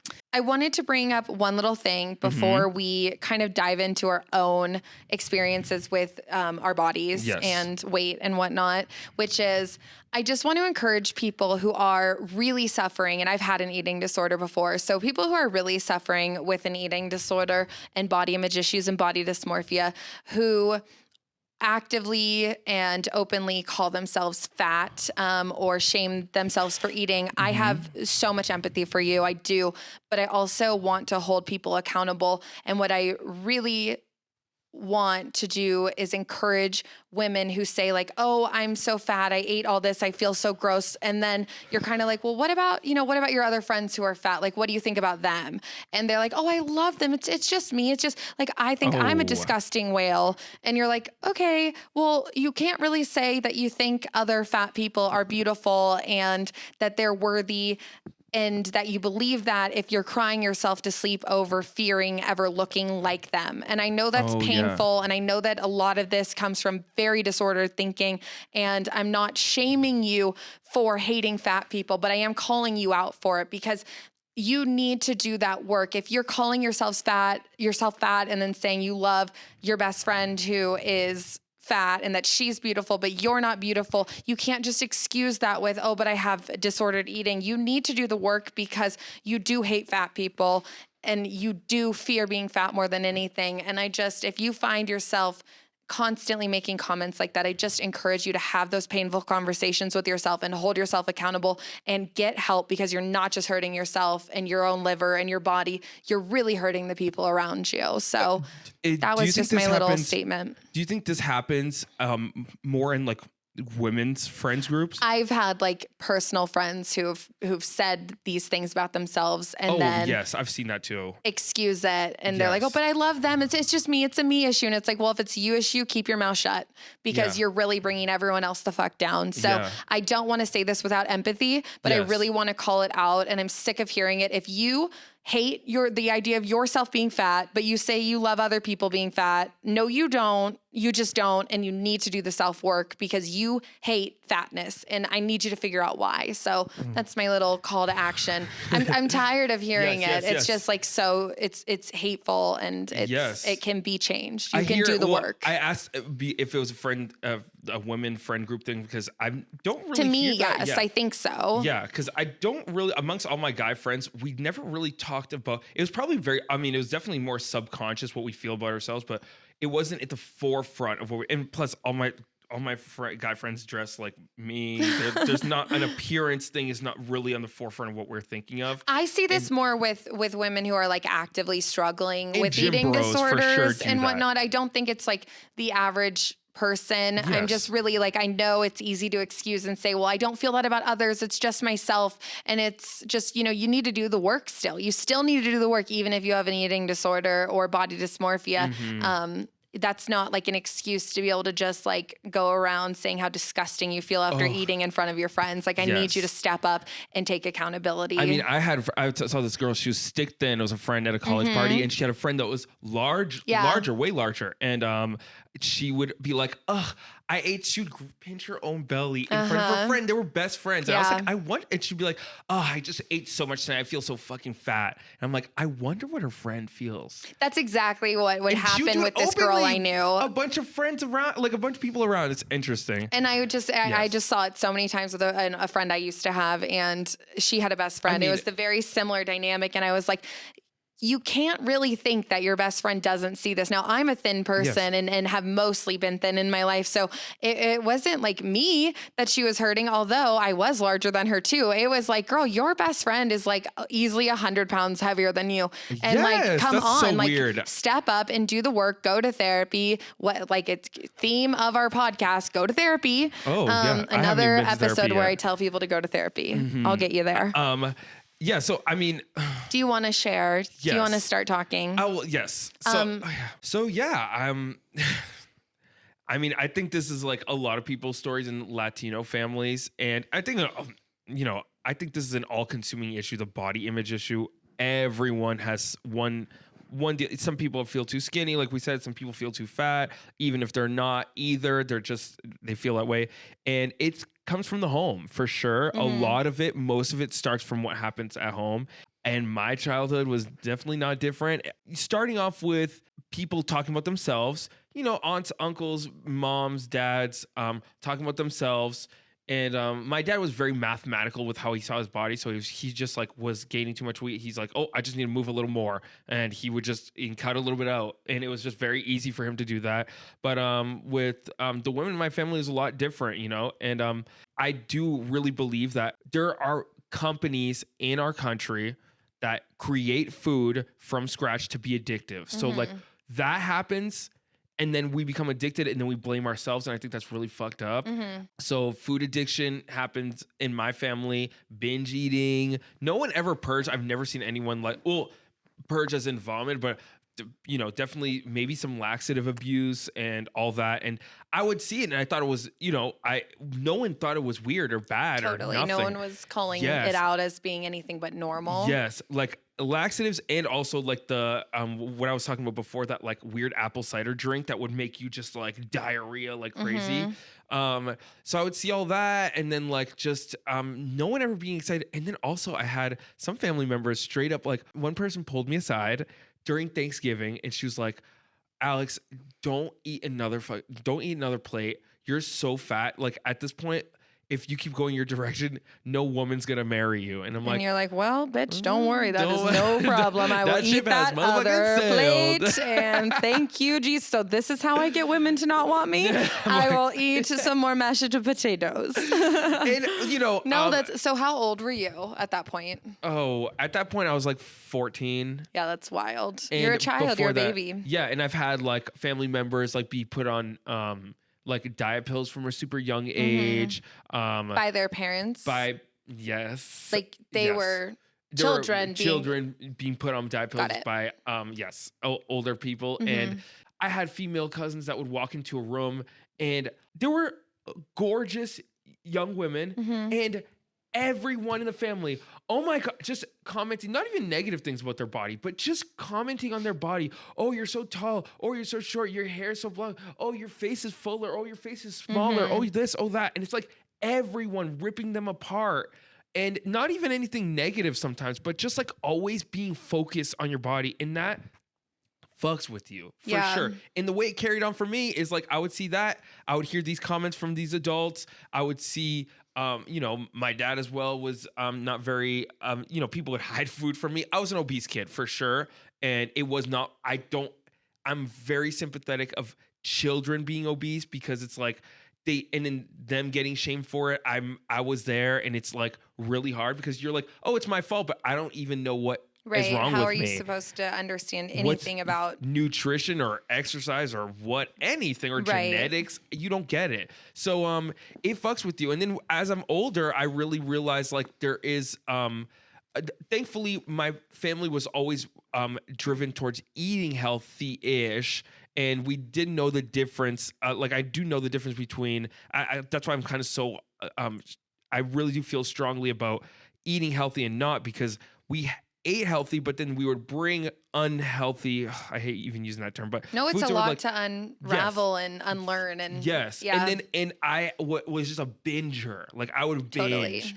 And what actually I had a moment when I was like 16. Around there, 15, 16, where I was like, I need to just cut anything that I'm doing. I have to relearn all of this because this is not working. I was pushing 300 freaking pounds, which was, for me, my body type, I was always tired. It just did not suit.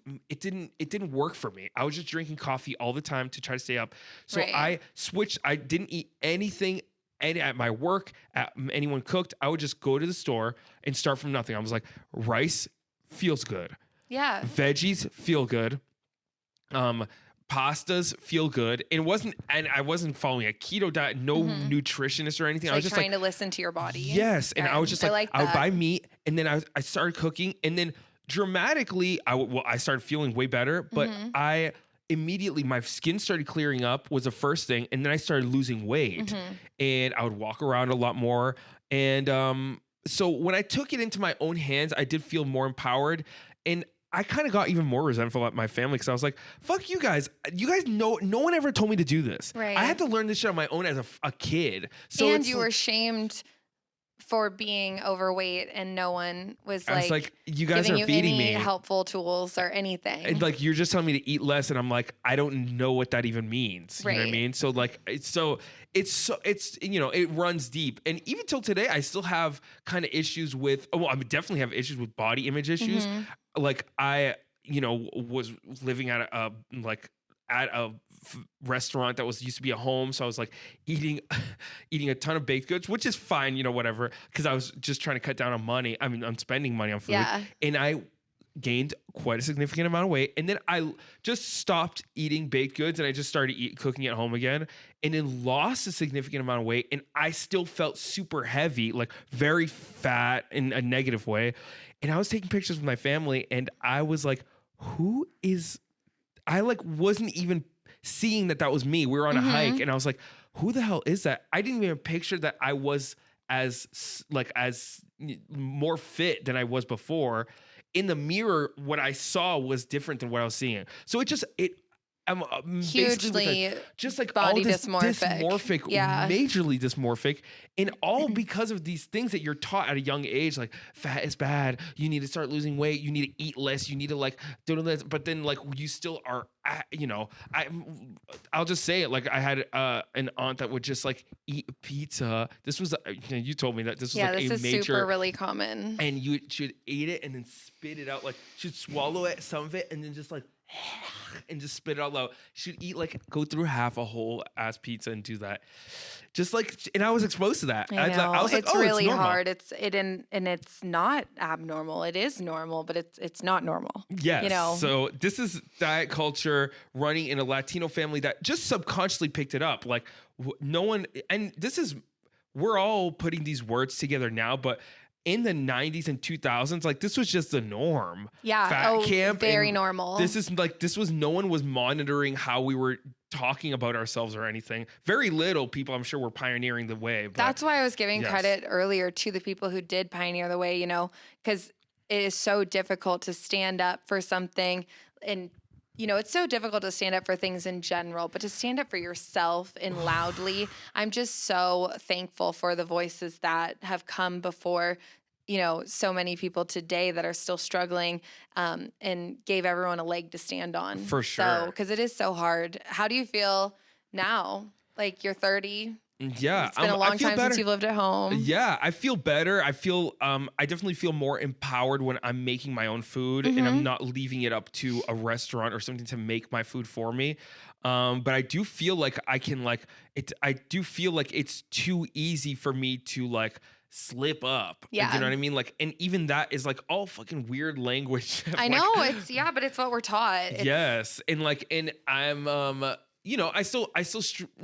don't struggle with what I eat or how I eat, but I do struggle with how I perceive myself. Do you feel ashamed if you eat a treat like we were talking about, or what do you work through there? Sometimes I feel guilt. I'm like, oh my. Sometimes I can eat a cookie and be like, it's fine. It's fine, which is awesome. But sometimes I'm like, God, I could have eaten fruit. You know what I mean? You just regret, which is dumb, but it's definitely a lifelong process, or not. I mean, you have a more therapeutic story that kind of sealed the deal for your mental health, at least from what you told me in the past. Yeah. Yeah.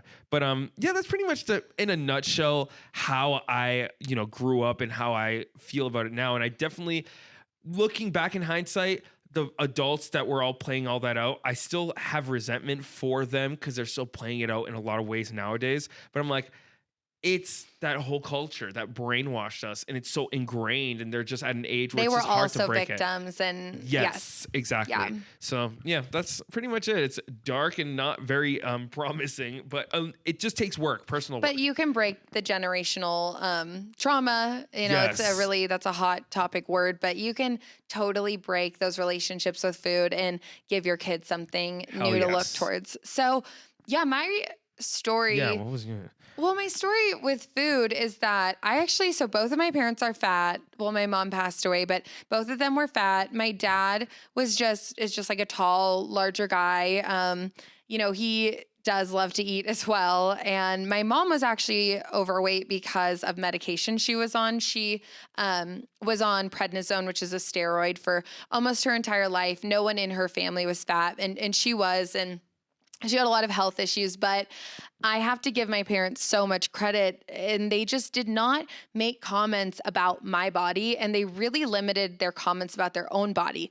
When my mom would be frustrated about her weight, a lot of time it was prefaced with, I'm frustrated because all of my sisters can eat intuitively and eat what I eat, and I'm not eating any more than them, but the medication I'm on is making me so swollen. She'd retain water in her ankles, and so she would sometimes kind of slip into that hate and, go on diets like Nutrisystem, but she like lost her hair when she tried that. So she kind of snapped out of that. Nutrisystem? Yeah, she lost all her hair because of the lack of nutrients. And so I think eventually, this was really when I was young. I wasn't even aware of this. It was more things she told me later on. But I think my mom really came to accept that even though it was due to the medication, she was a fat woman. That's how she always lived her life. And I think she had a lot of self-confidence. She was very smart. She was very caring. And she would literally tell me like, well, you can fix a fat body. You can't fix a broken face, which is so fucked up. But she was like, and I have a gorgeous face. And I was like, girl, you gotta pull it from somewhere. That's fucked. But, so she had this confidence. So even though I saw dieting, I don't know. They never like talked about my body or really their bodies in the way that, some parents do, where they will restrict themselves from eating or go on diets or make fun of themselves. She, by the time I was an adolescent, had really healed her relationship with her body. And so in turn, I had this really good body image. I didn't care if I fluctuated in weight, just like you go through puberty and you gain a lot of weight before you gain height, just natural things that kids go through. And I just was never really self-conscious about any like weight fluctuations. But with that said, I was a really thin child. And then when my mom passed away, I started like binge eating. Instead of kind of dealing with the depression that I was feeling, I would just eat, I guess in secrecy. I was kind of like, not that anyone was watching, but I would eat when people weren't watching. Like I'm like 3 or 4 or 5 ice cream bars. Or when I was a nanny, the kids always had snacks, Z bars or goldfish, and I would binge eat them. And I wouldn't even know why I was doing it. And this was when I was still in high school. And in the matter of 3 months, I gained like 60 pounds. And 3 months is a really quick time to gain 60 pounds. Yeah, that's an incredible 20 pounds a month. Yeah, it's like almost a pound a day that I was putting on. And so I developed an eating disorder that really stemmed from being depressed. So it didn't stem from body image issues. And even when I gained weight, there was a time where I looked in the mirror and I was like, oh my God, like, holy shit, I look different. Like, what the fuck happened? I've got to get, control of my body size. This is wild. Yeah, 20 pounds in a month is no joke. And I didn't even notice it until like the whole thing was like there. I was like, I'm a different person, It's crazy. And so my initial thought is like, I've got to get control of like my looks and how I look and my weight. And I didn't feel necessarily like ugly, because I think I had a good foundation of like, it's okay to be like fat. That's okay. But I was like, but my body looks unhealthy. And there are photos it was obvious I gained weight in a really quick period of time. Yes. So I'm like, okay, I'll try a diet. I'll just try to stop this. But that wasn't the problem. I didn't gain weight because, the overeating was because I was depressed. And I ended up getting a binge eating disorder that I suffered from for about 3 years because of depression and not acknowledging my grief over losing my mom. And so I'm very grateful that my body image did remain mostly positive. I was able to really give myself freedom and, not think I was ugly, but I was still trying to solve the problem. And I was trying to solve the problem of being 60 pounds heavier by dieting. And it didn't work. I was drinking, I was smoking weed, I was eating all the time, and I was not going to therapy anymore. I was in college and I was only gaining more weight. And Spiraling. So 100%. And so it finally hit a point, I think I saw other friends of mine with eating disorders in the other direction, which was more bulimia and anorexia, to the point of like even inpatient rehab. And I realized that although I was binge eating and not purging, I had an eating disorder and I needed to address it at the source. And that was emotionally and mentally. So what I did, and I just want to be very clear that I did this I ended up ditching the idea of dieting and just wanted to get my life back. I didn't want to feel anxious and have to go home and eat a large Papa Murphy's pizza and cinnamon sticks. I would eat the whole thing on my own, and I was doing it because I was depressed. I would smoke. I put it fucking down, and I would. I know. I just picture you like.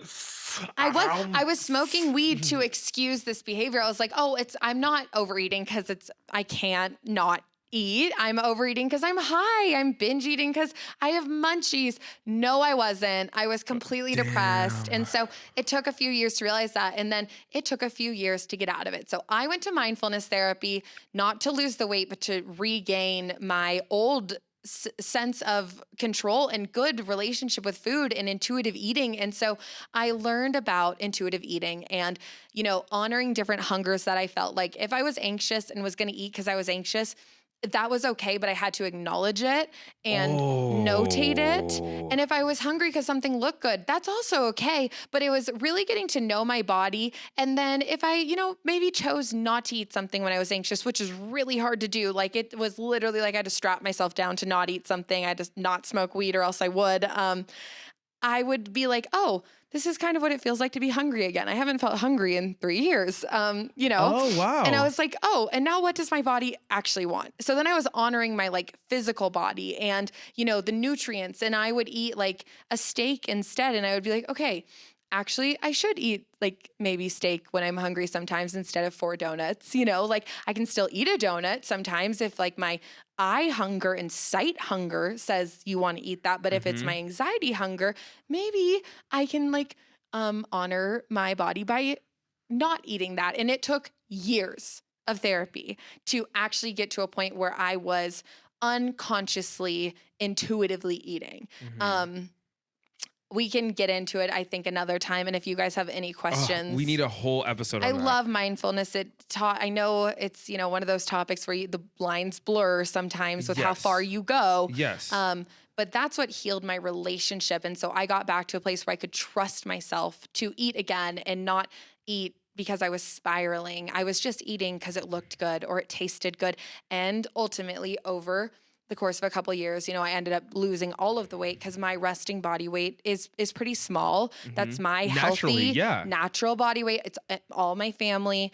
It was a side effect of me getting mentally well and beating this disorder. But the hardest thing in the world was being addicted to food, but you need to eat to live. Like most people, you're addicted to cigarettes, or crack. You stop. You have to go buy crack. You have to go buy crack, but you can go without crack. You can't go without eating, So it took years to heal. And so that really is my story. So I attribute it to mindfulness. I also thank my parents for making me one of the very few people on this planet who doesn't hate how she looks in the mirror. Whatever you did right, thank you. For sure. It made healing a lot easier. As I did want to lose the weight, but it was more because of all those things you've talked about, feeling slow, feeling sluggish, and I was addicted to food. I literally would leave parties to binge eat because I was anxious for a reason I couldn't identify. And so, and mindfulness therapy helped that. It helped. It changed my entire life more so. We should do a whole episode of that. I want to do it for like a month, and then we can do a whole episode on it. I love mindfulness therapy, but what I want to say, because I really don't want to tout that as like an all end. Yes. Yeah. So if you have an experience more like Alex's, which I honestly, I just think that's most people's experience. It is, girl. Their mothers also had body image issues. Their fathers were very pragmatic. Like, I want to lose weight, so I'll lose weight, and never acknowledge the emotional side or whatever. Diets work for 5% of people, but not for 95%. And yet 95% of people are chasing diets. I would highly recommend therapy still, but I would maybe start with just going to normal talk therapy and talking about your childhood and talking about all of the other traumas in your life or triggers maybe before you just jump to mindfulness therapy. Because I had done that. So I had to really acknowledge the death of my mom. But, I wouldn't just say someone can just ignore their family history. I had it pretty easy because mine was triggered by depression and just happened suddenly. Yeah. But if yours is from 30 years of battling this relationship, but I'm just saying, I don't want to say like mindfulness therapy is just like going to be so easy. You may have to go and really like dive into the way you've been perceived by society and your parents and your friends. And just, I know therapy isn't always easily accessible for everyone, but if you are living in shame or hate, or you have an eating disorder like I did, if there's any way to get yourself treatment, I mean, it is the only thing that saved my life. I just can't imagine how bad it would have gotten if I hadn't one day just been like, I'm going back to therapy. Yeah. Okay, well, that's some good advice. And I just want people to take care of themselves and not feel guilty. Let the guilt go. Identify what's making you, if you have an eating disorder, what's making you purge, what's making you binge, what's making you not eat. Like, dive into it. And it's not about the weight. And it wasn't. And I never lost the weight because I tried to lose the weight. I lost the weight because my body at its healthiest point really is a smaller body. Mm-hmm. But that's my story. That's a really condensed, although Yes. that Oh was my long, God. Yeah. a condensed story. Same with mine. Yeah. It's like you got to refine it for a 2-hour podcast, but Yeah, for our 5-hour podcast. But yeah, that's like kind of my story. So I did, I was able to recover from an eating disorder, and I was able to like love myself through it. yeah.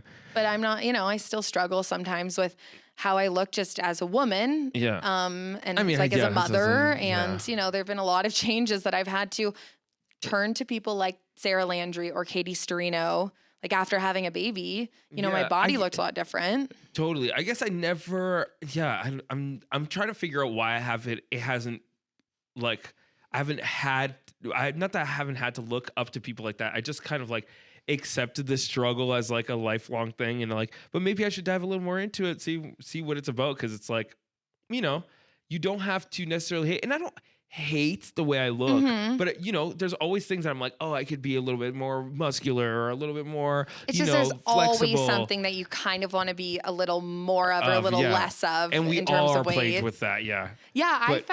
What I found really helpful with people like this was like, I mean, I'm 27, almost 28 now, and I think I kind of recovered from the eating disorder, I don't know, like 23, I would say fully maybe. But after I gave birth, I had a C-section. One of the like common side effects of a C-section is you kind of get like a pouch down, like in your lower stomach area. So it looks like a fupa. And We love fupa. I do, but I had to work myself back to it because it was the first time in years that I had looked at my body, and like I didn't mind. I mean, I gained like 60 or 80 pounds in pregnancy too, and that really never triggered me. I felt like, no, I was like fine because I'd really done the work. But for some reason, having the really large lower stomach area, it bothered me. And I was like, I don't like the way I look in pants, and like I don't like that this is like this, bulbous area now. Yeah. But I also did not like that I was feeling that way. And so I went to these influencers, for lack of a better term, and reminded myself that when I see them wearing pants, they have the same like body type as I do, or larger or smaller or whatever, but they look amazing. And never would I look at their lower stomach and be like, ew. So I put my fucking pants on, went out with my friends, took photos, posted the photos, and got myself through it and faked it until I made it. And I completely was like, you know what? If I have this fupa forever, then that's what I have. And that does not make me less of a person. It's just that is a result of, being a mom, and here I am. And but I really look to them to remind me that like I love them and I think they're sexy. So why the fuck don't I think I'm sexy? And then I thought I was sexy. So the end. There's not really any chunky male icons. Sorry, I don't mean to yawn at what you're saying, but there's not many chunky male icons. Boring. No, oh my God, I'm sorry. There's no many chunky male icons out there. There's some, but not anyone that I resonated with. Lizzo's like the big celebrity, but I do think there's like micro cultures. I know, but like the other two are not like large celebrities. They are people who I kind of had to find years ago that have amassed a following. But I do think there are, like, there's this doctor, his name's Dr. Joshua something. And I actually sent him to you the other day, and he is a body like acceptance male doctor. And is he chunky? Chunk? He has been. And right now I would say he's like just very average, like body type, like a little bit chunky, I guess. But he's chunky. I don't know why I like that word. I don't know how to like different people, think of themselves differently at different weights. But I think if you looked, there actually might be more people out there, but I just don't know if you've, looked for that. But there are definitely voices in the male community too, because this is, it's a societal issue. This is not just women, obviously, clearly. Yeah. Interesting. Yeah. Yeah. I'm learning a lot on my end. This is, like I said before, I feel like this is like something you're very passionate about. And I'm learning that like, once you start unburying it, because I forgot about fat camp until we started talking about it. Like I said earlier, it feels like a fever dream. Fucked up. Yeah. And God. It really it does shape your childhood. Something when Alex and I were kind of prepping this, and this will be our final little tidbits until we do our listener segment. Although newsflash about our listener segment, every single one of your responses had to do with weight. So we're just keeping this one rolling. And we didn't mention even mention weight. So that is, kind of interesting. But Alex was saying, because I do tend to come from the standpoint of, like accept yourself. And I acknowledge I've never been what a doctor or society would call like morbidly obese and whatnot. So sometimes I do feel like the platform I stand on, that's why I try to go more with the acceptance, neutrality, like a body's a vessel versus like love yourself, because, society, even at my largest, I was still under 200 pounds. And, so, I just acknowledge my privilege there. Like I've never been as large as, the women who are like called fat down the street are really. Yes. But there are tangible things I think we can do to get to acceptance and neutrality. One of my biggest tips, I guess, that have helped me is buying clothes that fit. So when I did gain 60 pounds and then in pregnancy when I gained like 80 pounds, I bought clothes that fit me immediately. That really helped, not squeezing into pants. Like you can't be like, or you can, but you shouldn't be like, oh my gosh, I've gained 20 pounds. So now I need to lose that 20 pounds and I'll just squeeze into the pants that fit me 20 pounds ago. You can still have a goal, I guess, of like losing the weight if you want to. But buy the pants that fit you. Yeah. Because you're going to feel like you're squeezing in. Yes. Or wearing pants that are too big. Yeah, clothes are meant to fit you. You're not meant to fit you. Okay, are you looking at my pants right now? Well, because your granny panties are sticking out of them. Okay, so maybe I need to take my own advice. I am wearing pants that are about 4 sizes too big, but may I explain why? Yeah, I'm poor. No, you're not. No, I am. Like, I can't afford a whole new wardrobe. These pants are like $200. Yeah. Those were $200. I know, and they're 4 sizes too big, so my underwear's sticking out the top because they're so big on me. Major granny panty issues right I now. do. But books on like mindfulness, looking at that, following these accounts, I think forcing yourself to go to the beach, wearing what you think is sexy. Don't second guess it. Like if you feel good in an outfit and then you look in the mirror and you're like, oh my God, I see a fat roll. Wear it anyway, get the fuck out of your house, deal with it later, feel those feelings later. But just, those are my little tips, wear stuff that fits, go to the beach, even if you have rolls, read some books, follow fat influencers that are positive and like sexy. And I think you can slowly, other than therapy, like those are tips other than therapy to really like change your mindset and be kinder to yourself. Yeah. And mine would be, do things that are considered healthy if it's within your reach. Like you can, if you got the time on your day off, cook a meal for yourself if you normally don't. It's totally okay. Like these things are actually very therapeutic and really very much an act of self-love. We're talking about before being like, ooh, this is dangerous, and then eating it. If you're like, I love this food, these colors are beautiful from these bell peppers and blah, blah, cooking it up, so then sitting down and sharing it with someone, eating it and feeling good while you're eating it, nothing more therapeutic than that. It's really what changed a lot of my course of my life. Cooking for myself really did help too. And nothing to do with, don't count calories. Don't look at what you're eating. Find a cool recipe from an awesome blogger or vlogger that you like. And it's fun. It's a fun new thing. Yeah. No one uses more butter than I do, but something about me putting it in a meal and just making it for my family. Sometimes, and I really don't want to give like weight loss tips, but things that I found that kind of have helped my, because when I was going through mindfulness therapy, I had to slow down eating. Slowing down eating, it really does help. Having a conversation with someone you love and eating meals with people that you like tends to kind of slow down your eating. You're not just eating to eat, which is fine too. There's a lot of fucking days, most days I eat a couple meals just to eat them, just to get full and get down and go. But slowing down, eating. I love the eating colorful foods one. I actually think that's one of the only diet, quote unquote, tips that I think is really important because it reminds me as an anemic person who sometimes, eats like just scones in a day. I don't necessarily always have the best mom diet. I am pretty thin right now, but I don't eat the most nutritiously. I'm really fucking busy. So eating colorful foods, cooking for myself, making a risotto with bell pepper and truffles, and then having broccoli on the side. And I think you're so right that filling yourself with nutrients and making it for yourself is just, I don't know, you're taking care of yourself. Yeah, it's an act of self-love for sure. And if you're doing it with someone else, it's like a eating with friends, eating with loved ones. I think that to me, sharing, that's why I love going out to eat so much. It's the experience of sharing a meal with someone that I love really just helps me remember how joyful eating is and food is, and splitting meals and buying, 2 things on a menu and splitting them with someone you love.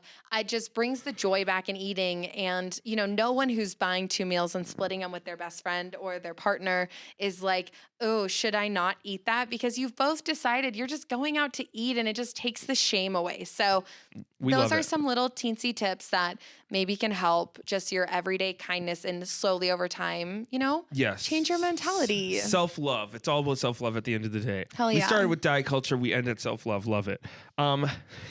You're sleepy. I don't Do you know need why. an orange to raise your blood sugar?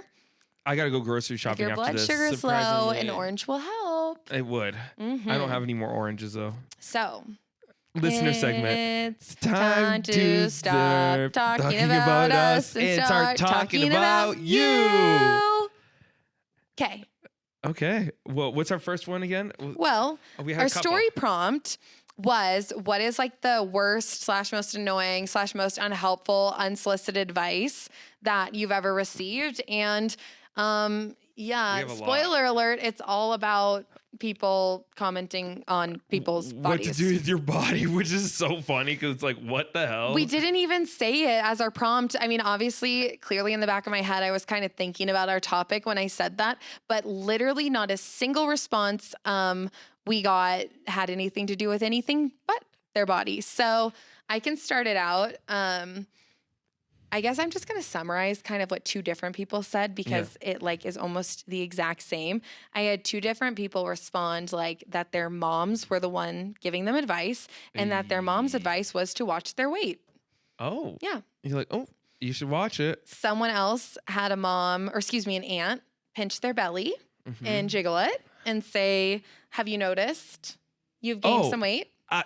Same here. That's happening. That's like across the board. Literally, you just said it. Like, Yeah. exactly. So Whoa. Were you talking about me or no? You. You were talking about me. No, that was someone else who said it. Oh. That was someone there else you who go. said it. But you have the same story. And then someone else told me that their family member did the same thing to them. Yeah. Like, this unsolicited advice was all the same. Yeah. Did you read the DM we got? Yeah. It just said, stop being sad. Just try not being sad. That is Just good. try. That was our only non-weight related advice, actually, was just stop being sad. Just don't be sad. You know what helps so is when you easy. tell people what not and what to do. Just like that with no compassion. I know. Seems like it really helps people change their mindset. Can you stop being so fucking glum, you depressed bitch? God, unfortunately, I've said that in my past. But like, stop being miserable. It's like, oh. And it's just like, I know. I mean, you do say those things because they're easy to say, but I really like, as I get older, when I really try to be cautious about making statements like that because it is like the worst and least for sure. empathetic thing. For sure. It's not helpful at all. And I remember my friend who was chronically depressed. And I was like, I was like, I'm not going to say his name, but I was like, dude, you're so fucking miserable to be around. And in hindsight, I put up a front of being, at the time, put up a front of being super happy and giggly and funny all the time because that was my front to being miserable. But for him, he just wore it on his sleeve. And I was just like, stop, dude. I'm about to drop you off if you don't start talking right now. I'm like, not helpful. Maybe a little self-reflection. But I was 18 at the time. No, totally. Okay, another one. So 12 years ago. we got another message that was when I launched my business. The first thing my mom said to me was, I hope you didn't quit your day job. The same mom who hasn't worked in 12 years and her husband gives her a monthly allowance. Oh, Love that advice dark. and support. So that person also sent in one of the ones about her mom suggesting that she loses weight and went even further at a different time and suggested her advice to her was that she goes to a hypnotist to lose the weight. Oh. At 18, when my friend was like around 150 pounds, her That's so mother fucked up. suggested, advised that she goes to a hypnotist. What if, hypnosis could help. Depending, if she had a binge. If she wanted to lose weight, but her 18-year-old daughter who's totally healthy, just to say that like that. I know. Well, I was thinking of like, if you were like a really, really overweight person, you're like, I have such a bad binge eating problem. I should go to a hypnotist, but it's someone else. Actually, hypnotist is like one of the treatments for like, eating disorders for sure. But like, that was not the case. She just was like, oh my God. Yeah. Yes. It's crazy. When I was younger, there was this pastor going around church to church praying for fat women to lose weight. I'm not even joking. They were like, my God. they're like, yes, he's coming. He's gonna pray for these women, and all of our fat women are gonna start losing weight now. All the husbands were probably like paying him $10 to like do that. That's so fucked. I remember some family members being like, we gotta go to church this Sunday. Oh my God, that's crazy. That's cultish. I was listening to another podcast and we gotta wrap this up. Our producer's gonna have a hernia. Okay, very briefly, a divorce attorney was on this podcast and she was like, yeah, it's in some people's prenups, like it legally doesn't stand, but like they're like, you can't be without a certain, you can't be outside of a certain weight range. Mm-hmm. Imagine Ben was like, you can't be over 150, Chloe, if we get married. My God, the amount of times. I know. It's crazy. It's just like so wild. And I fluctuated in weight so much. My husband actually met me before I had like lost that initial weight I was talking about. So when we met, I think I was probably like, I don't know, like 30 or 40 pounds heavier than I am now. So he's a chubby chaser. That's what I tell him all the time. He's a feeder. There is no shame in it, baby. That'll be a whole episode.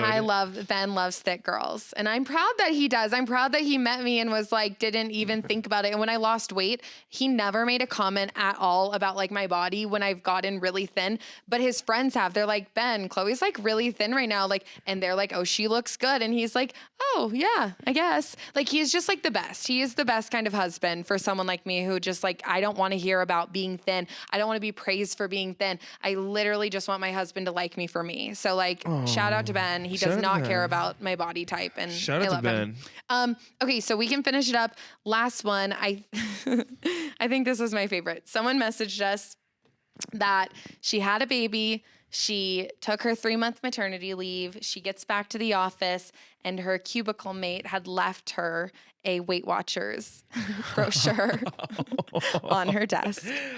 Sponsored by Oprah. Oh my God. And this coworker is like a nearing retirement aged woman. And she really felt in her heart that she was like doing this woman a favor. And she went on, I guess, to say, because she was like, after she told us that, she was like, okay, I'm sorry. I just like, this coworker's crazy. Like, I wasn't even insulted because that is that woman's problem, not mine. I love that she was able to do that. But she apparently, I guess she told the same coworker a different time because they're really close to each other. She's like, oh, I just went on a 2.5 mile walk like during lunch and I feel so refreshed. And she goes, oh my goodness, I am surprised you can walk at your size. Oh my God. Canceled. My friend and I, she was telling this, I start cracking up and she's like cracking up. It's just really funny because it's nice to know there are women like my friend and like me and some of these other people have written in who are like, I don't give a fuck about what these people have said anymore. Yes. Like there's no reaction to it because we know that our worth is not within our bodies. The end. Period. I feel good about that. Yeah. So, any last comments? Can we give a foot high five? Yeah. For the YouTube viewers? Boom! Hell yeah. So, thanks, hoes. Thanks for watching. Bitches and hoes, fatties and skinnies. I don't know. Girls, everyone. gays, guys, and theys. The girls, the gays, and the guys theys. and the theys. The guys and the theys. I don't know. The girls, gays. Guys and theys. But gays are still guys. I know, but guys, I guess I meant straight guys. Anyways, thanks for watching, everyone, and listening. Rate, review, subscribe, listen, rate. Okay, you better listen up, bitch. And rate 5. Yeah, rate 5. rate 1. Okay. Thanks for listening. We love you. You better listen, bitch. Bye. Follow us on YouTube at Too Long Didn't Listen. Follow us on Instagram at Too Long Didn't Listen Pod. And follow us on TikTok at Too Long Didn't Listen Pod. Please make sure to like and subscribe on iTunes, Spotify, or wherever you are listening to this podcast. Thank you to our producer, Ilya. Thank you for our artwork, Morgane. And thank you for the music, Kai Music. You better listen, bitch.